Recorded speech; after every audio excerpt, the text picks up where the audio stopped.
ആയുധധാരികളായ Portuguese സംഘം അവർക്കെതിരെ യുദ്ധം ചെയ്തു. വാളുകൾ കൊണ്ട് വെട്ടിയും അമ്പുകളെയ്തും മിരി കപ്പലിലുണ്ടായിരുന്ന മക്ക തീർത്ഥാടകരെ അവർ ആക്രമിച്ചു. വെട്ടേറ്റ് വീണവർ വീണ്ടും വീണ്ടും എണീറ്റ് യുദ്ധം ചെയ്യാൻ തുടങ്ങി.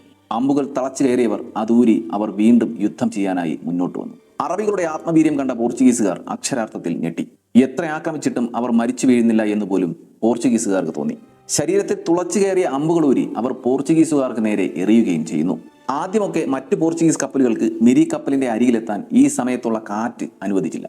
പക്ഷേ അല്പനേരം കഴിഞ്ഞ് മറ്റൊരു പോർച്ചുഗീസ് കപ്പൽ വളരെ പണിപ്പെട്ട് മിരി കപ്പലിന്റെ മറുവശത്ത് എത്തി. ശേഷം അതിലെ സൈനികർ മിരി കപ്പലിലേക്ക് ഇരച്ചു കയറി. ഇരു കപ്പലുകളും മിരി കപ്പലിൽ നിന്നും ദൂരെയായതോടെ ഗാമ മിരി കപ്പൽ തീയിടാൻ ആജ്ഞാപിച്ചു.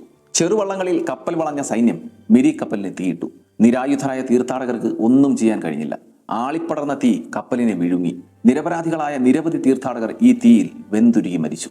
ജീവൻ രക്ഷിക്കാനായി ചിലർ കടലിലേക്ക് ചാടി ഗാമയുടെ കപ്പലുകൾക്ക് നേർക്ക് നീന്തി. അവരെ അമ്പെയ്തു കൊല്ലാൻ ഗാമ ഓർഡറിട്ടു. ഇതോടെ ഒന്നില്ലാതെ എല്ലാവരെയും പോർച്ചുഗീസ് സൈന്യം കൊന്നൊടുക്കുകയായിരുന്നു.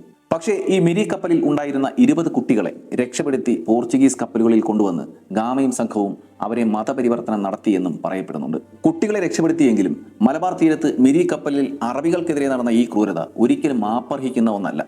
നൂറ്റാണ്ടുകൾക്ക് ശേഷവും ഈ ക്രൂരത ഇന്നും ഓർമ്മിക്കപ്പെടേണ്ടതുണ്ട്.